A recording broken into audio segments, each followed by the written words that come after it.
Hi Virgo, hope you guys are doing great today. Welcome to your journal messages for the first week of August. So I'm not going to be doing strictly relationship read in this one. I did a very extended love read a couple of days ago for the month of August for singles, couples, and complicated that you guys could check out. So this may resonate with you for a relationship. Depends on what's going on in your life. So this is for the archetype of Virgo. Again, I don't know you. I don't know what is transiting your birth chart or anything like that. So just take what resonates, throw out the rest, and don't try to make it fit. If it is not your message, maybe we get you next time. All right, so let's just throw a bunch of cards down and see what we get. So, you know, even though the sun's in Leo, it's going to be transiting into your energy in a few weeks. Virgo and Mars are, and Virgo and, I can't even speak, Virgo and Mars and Venus are in Virgo in your first house of self. My goodness, Jackie, what's going on? So there's going to be a lot of energy. You're feeling a lot of energy. I feel like very amped up, a lot of passion, but also very, very kind of critical, right? I mean, you know, tapping into your critical mentality, it really does serve you a lot of the time, but you're going to be very, very focused on the idea of relationships, marriage contracts is in a natural opposition with the 7th house, which is where Pisces and Neptune is hanging out. So you're going to be looking at trying to figure out relationship. You're really wanting to manifest something that is something in your mind's eye that you really want for yourself, having to do with relationship, having to do with a contract, having to do with a business partnership, right? Having to do with just with any kind of situation which would call for you to implement your own interpersonal style. So that could really have to do with any kind of relationship. But there's always this focus on a contractual, soul contract or otherwise. So it would be something like more serious. But there is this Pisces and Neptune is a very smoke and mirror kind of energy, right? So you're feeling very passionate, but you're just not sure what's going on in relationship. You're feeling very passionate about really wanting to have a new approach to life, right? Your identity. You're feeling very passionate about your life, feeling very passionate about the fact that Mars and Venus are in your sign too. As far as your physical appearance, this is a great energy for physical appearance, making any sort of like a little tweaks, good energy to get a new wardrobe, new haircut, a little something that you want to get done, whatever it is, very nice. But your whole attitude is one of really wanting to push forward, but you're really not sure what that even means. That's the thing, right? Because you know when it comes to you feeling very grounded, rooted, and safe and secure in your home, either where you live, who you live with, what you're doing in your life to feel grounded, rooted, safe, and secure. Also, how you take care of yourself, your emotion, your feeling of foundation. There is this release that's going on right now. And it didn't just start. It's been going on since last year, maybe even before that. It's going to be going on until the beginning of the year because you have that South Node in Sagittarius transiting your 4th house of home, but the North Node of Gemini is transiting your 10th house of career, long-term goals, your public reputation, your standing in the world. That's where a gift is coming in that energy of career. So that's good. It does seem like a lot of you are at least thinking about moving or the idea of home. There's something having to do with home that needs to be released. So those of you, maybe you work as a realtor and you need to shift something that's going on in your career, or you work something to do with housing, something to do with investing, something there, but there needs to be some sort of release or change. But the gift is going to be coming in that 10th house of career and long-term goals and reputation, and you're standing in the world, right? So that could even have to do with the idea of getting married, becoming a parent, right? That changes your standing in the world, right? Because you have been dealing with some sort of disappointment when it comes to your hopes and your wishes for the future, right? I mean, with Cancer sitting in that 11th house, there's some sort of crisis of faith in how things have been sort of rolling out, and you're feeling a lot of change when it comes to the area in your life that deals with romance, love, love affairs, when it comes to play, how you play, right? What it is that you really like to do, how change when it comes to situations with your children. Some of you might be dealing with changes that your children are going through themselves, right? So there is sort of that sort of transitioning of energy as well for a lot of you, right? But if Scorpio is sitting in your third house, you're thinking differently. There is this change. There's this releasing of the old in order to transform the new in that third house. So the third house has to do with all modes of communication. It has to do with your siblings. There are changes that are going on with your neighborhood, with your neighbors. There's change, there's endings, there's beginnings, and there's swapping out of energies, right? And in the house of negotiation, which is the ninth house, you have Uranus in Taurus. So some sort of shocking surprise can come in when it comes to negotiating something. Shocking surprise when it comes to something with your in-laws. Some sort of shocking surprise when it comes to your own belief system, your moral code, your moral compass. You're changing. You're changing. Especially now, you have Mercury and the Sun in Leo in your 12th house of looking at what's hidden, looking at where you limit yourself, looking at your subconscious. There is so much energy in the house of the subconscious right now. It's like you want to just bust out, right?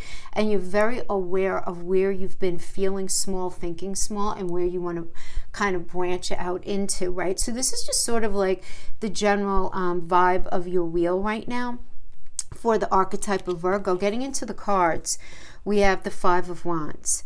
So the Five of Wands is argument, Saturn and Leo, right? This is like a battle of the wills, good old school lack of agreement, strong opinions, fighting to be heard.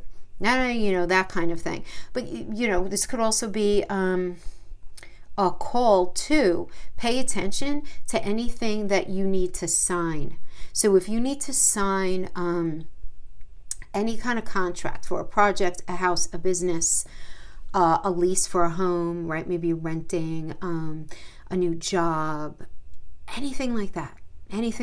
Just make sure you read the fine print, because there might be something that you need to change. There might be something that needs some sort of adjustment. And you're tired of dealing with something. Like, I feel like I'm walking into the middle of a story here, but isn't every reading like this? But I really do feel like I'm walking into the middle of a story, because we have the Nine of Wands, and there's always a history with the Nine of Wands, right? And you're in a strong position, so okay, good. But it's like you're fighting very long and hard in something which has exhausted you. But you have the energy to see it through. You have the perseverance anyway. You have at least have the desire. But it's like this is a temporary jam, even though it was like a long building. You may be feeling very defensive right now, right? Just make sure, again, you don't stay in that negative mindset. You don't want that, right? Your efforts are going to be met with success as long as you maintain balance in something. Balance is going to be very important to look at right now, especially with Mars and Venus in your energy in the first, because we really need to talk about the shadow manifestation of Venus. Because it's really important for us to be able to recognize it in ourselves, but also other people, because we're all going through. We all have Mars and Venus in Virgo right now. So there's Mars and Venus are great together because they're very passionate together. Venus softens Mars, and Mars puts some fire under and pepper into Venus. In your energy, though, in that Virgo energy, it's very much about problem solving. So there's going to be a lot of gumption to fix something already, right? And in your first house, it could have to do with anything in your life. So you're very much looking at fairness and balance in your life right now, right? Because the Justice energy is Libra. Libra's ruled by Venus, and Venus always wants us to feel good about being in something, and she values things that are equitable and loving, and she's sitting in your first house of self. So you're really in the space of making sure that your emotional needs are being met. And the thing is, if they're not, you can slip into the shadow manifestation. All right, you can. You might be feeling or experiencing some sort of challenging situation that feels like a test. But I want you to know, this means it's going to go in your favor. It's going to go well. Any kind of negotiation, any kind of interview, any kind of situation where there needs to be a meeting of the minds needed, it's going to go well. If money's been an issue, things are set to improve. Any sort of legal situation, including property of all kinds, is going to be resolved. If papers need to be signed, things are going to progress nicely, especially if there was like some sort of issue here. It looks like there's going to be some sort of redressing of it. But at the end of the day, then we have this Magician reverse. So when we have Magician reverse, is a trickster energy. So you're probably being misled or dealing with some sort of like charming manipulator, like some sort of bullshit artist. This could also indicate just some sort of challenge or block when it comes to solving and communicating a situation. You really want to try your very best to avoid scattered thinking in this energy. Just focus on what can be controlled. Because again, whenever Mars is in the first house, even if you know that you have Mars in your first house, right, even in your own natal chart, understand that Mars is a warrior energy. So, and because the first house is it's self, it's your body, it's who you are, you can like break a war out within yourself, right? It's warring on your own body. It could be warring on there, right? And then Venus is in there trying to reason it out. So you really, really, really want to focus on not getting in your own way. So let's talk about the 3 ways the Venus, the negative manifestations of Venus real quick, because some of you might be experiencing these qualities already. Okay, number 1, she's a really hard time dealing with people who don't measure up to her ideal. And the fact that you have Mars and Venus in your first house that works on the self and relationship axis, you guys might be dealing with this in a relationship having to do with a contract. Nope, it's not good enough. I expect it better. Having to do with a business partnership, anything like that. So because her expectations of perfection and harmony are very high right now. So having it in this house, you can suffer from some kind of disappointment or disillusionment when she, meaning Venus, feels like whatever situation you're in is failing to meet her ideals. And it's that very dissatisfaction that can motivate your Venusian energy, impelling you to do something which will ultimately make your life more fair, more balanced, more beautiful. But it's like you can't not see where that energy is. You can't not see what you feel like you're trying to fit a circle in a square someplace, and you're not going to be able to not see that right now. Number 2, Venus doesn't like competition of any kind. Okay, so this can end up indicating like and because it's in your first house, again, it could have to do with any area of your life. So having to do with like looks, money, love, family, any area where your eye is aimed at possessing something, you can end up being either very seductive, very deceitful, or any other strategy that's going to secure something that you want to bring to yourself. Because when Venus is running in her shadow self, she can be, and I've been saying this in all the readings, she can be very messy. She can make a mess of people's lives, in fact. Okay, and number 3, Venus can also serve to be tempering for imbalance. And while this sounds pretty nice, you're like, oh, cool, tempering means like negotiating and finding balance there. But when Venus feels that, it can kind of be painful because it's in this mode where she believes a certain amount of suffering is necessary, strife is needed, challenge is needed to bring us into better harmony or balance if we've swung too far in a direction that's not for our ultimate good, right? And this is where we can see why she's the ideal partner for Mars. Because what does Mars do? Mars comes in as the tower. Mars is very concerned about us being on the right path at all times. And if we're not, he's not afraid to fight. And that's the thing. So this is the energy right now. So this could show up in your energy or be on the lookout for it showing up in somebody else's right now. But I love that we got the star here because this is about healing, right? And balance too. We're talking about the balance because in numerology, this is the strength card. And the strength card does indicate that if your relationship or relationship of any kind has been tested, things can get better, but there's this need for balance. But the ability is here. It does seem like somebody needs their ego stroked, which might be a little annoying, but does seem like, tensions can be resolved through empathy, right? You might be dealing with somebody just with very strong opinions, who need to be calmed down so that their mind can open up. Because, when somebody is very sort of entrenched in their ego, no, it has to be this way, it has to be this way. You might be struggling with this, or you might be dealing with somebody like this. It has to be this way, it has to be this way. It's like their head is so full that their mind can't open up to the possibility of cooperation, right? But there's healing here. There's healing after a difficult time period. So I like it, right? I do. And I feel like there's a lot of hope and guidance attached to this. So a lot of help from the other side. Clarifying that as the Page of Pentacles, very nice. I mean, some of you are getting a new job or a new position within your current position, you know, like a shifting of things could certainly be that. But this is very much like a talent, shining, money news kind of jam. But it's progress and very beautiful beginning regarding something, anything to do with finance, obviously, because it's a pentacle. So it could be finance, business, an offer made on a property, buying a home, selling a home, anything like that. Anything even to do with education, or because Pentacles is also mental, physical, and emotional connection, this could be a new connection coming in, right? But what I like about it is like you're going to be showing up with bells and whistles on, ready to work hard. You're going to be very reliable. You guys are that way anyway. But okay, and then clarifying this new beginning, we have the Knight of Cups, which is nice. This is another proposal energy, very emotional time.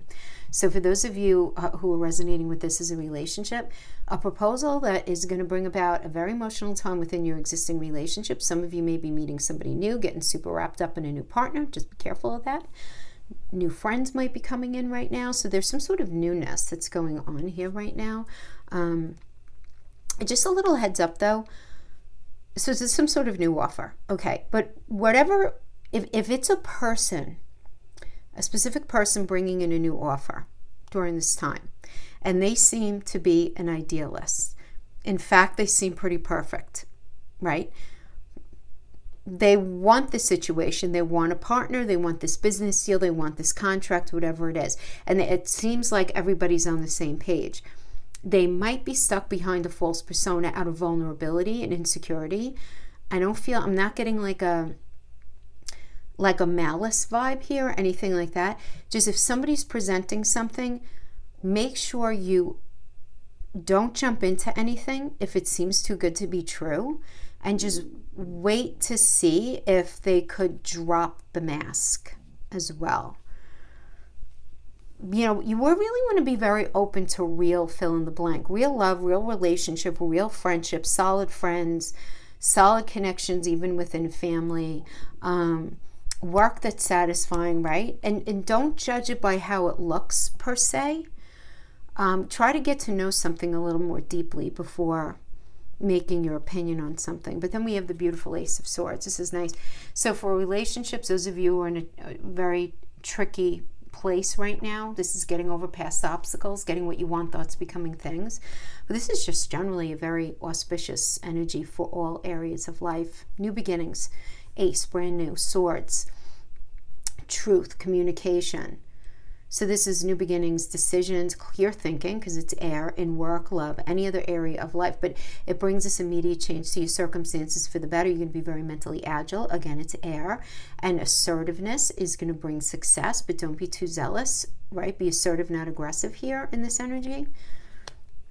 That'll really work for you there for sure.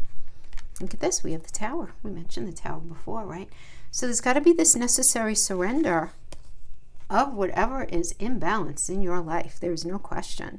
You're in this space of feeling like you need to defend yourself, but then we're ending with you being in the Queen of Cups and you just being straight up very connected to what it is that you need to feel grounded, rooted, safe, and secure. Because this in astrology, this is a Gemini and Cancer energy. Your moral code and your moral compass and what it is that you believe is going to be really important to you right now. Your personal philosophy.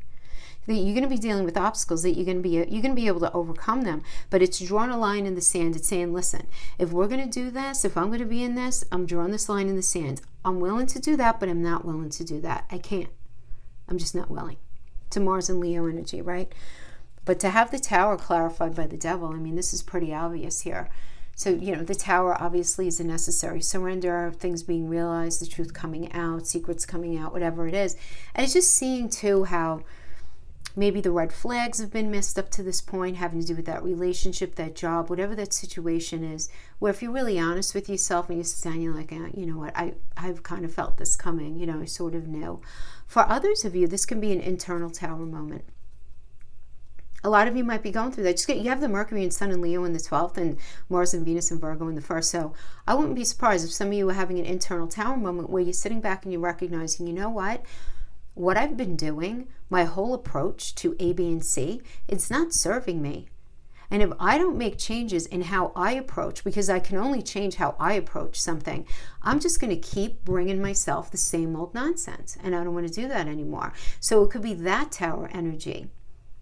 And then what happens here is Mars brings down the belief system, the thought process. It's literally like a lights come on, this epiphany. And then in numerology, this is connected to the Chariot, which is about leaving any toxic anything. Whether you've been thinking in ways that have not been serving you, or you've been involved with a person or a group that hasn't been serving you, it's just whatever's toxic, it's got to come down. It's not meant to happen. I'm really looking at this Devil energy square in the face, because there's something about a situation that's been making you feel enslaved and imbalanced. So it could be, if it's relationship, this could just be obviously a difficult one, where there was maybe a controlling partner, or there was cheating, or there were codependent patterns. Some of you might be separated. The Devil is having you look at the financial dependence, or whatever ongoing like money thing, property issue, keeps you connected to that energy in the past. Right?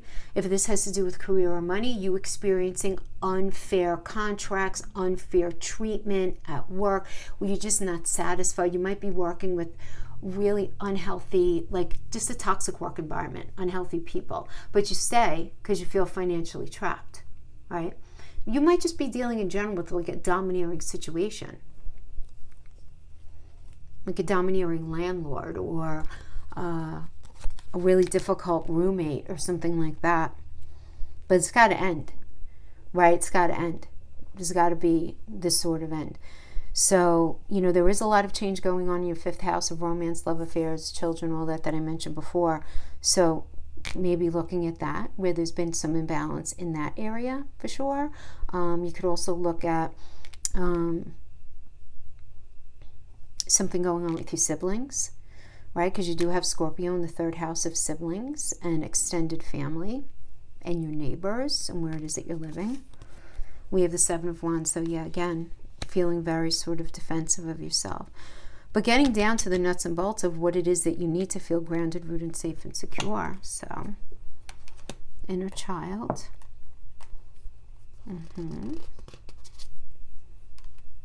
Express your joy. And soulmates. Wow. Okay. Soulmates aren't only romantic. Soulmate is anyone that you have a shared soul purpose with. So that could be a business partner, a family member, and it's somebody that you are learning lessons from. Somebody, and so if you have an energy in your life that you just can't shake them, for whatever reason, you can't shake them, but and it just seems like every turn you're challenged by the very mention of their name, right? Chances are you guys are soulmates, right? It does seem like that, but it could be a very beautiful connection as well. But when we have the inner child, what I like about this is the Cancer energy, and this is in your 11th house of hopes and wishes in the future. So tapping into what it is, like, think back to like once upon a time. What did you used to say you wanted for your life? Now, you might not be able to bring yourself that very thing, but is there any way that you can manifest a version of that so that you can really experience and express your joy, right? Because there's change in your house of joy. Pluto is in your 5th house of joy and romance and love affairs and creativity and entrepreneurial efforts. So with the soulmate energy, you might be getting together with somebody and starting a new business, launching a project, taking something that you're good at, bringing it out into the public, and it going really, really well.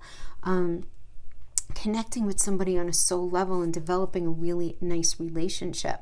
But it's got this element of, how do I want to say this? Pluto and Capricorn. Capricorn being ruled by Saturn, it's Chronos, it's age. Pluto's about transformation. So whatever is being changed now, this change, whatever's on the other side of it, is meant to last for a long time. So I love how this ended here. I love it. Yeah, and use this couple of weeks. Use this couple of weeks while you can, right? Absolutely. As the Mars is going to be popping into your house. Mars is there. I meant Mercury. Mercury is in Leo until the 11th, and then it's going to be in your 1st house. So I do like that. And I mean, Venus is going to be moving into your second house. But anyway, I like that Mercury is going to be, I'm just thinking sort of a little bit out for you. Mercury going into your first house. There's going to be a lot of really good communicating, more problem solving. My goodness, this is just a month of problem solving. It just really is. On different levels and in different ways. The beginning of August is definitely going to be a little more stressful, but ultimately, like, everything that's going on is necessary to get to the next space, even if it feels uncomfortable. Anyway, my friends, that's what I have for you. I hope this was helpful in some way. Thanks so much for hanging out with me, and I'll see you next week. Bye-bye.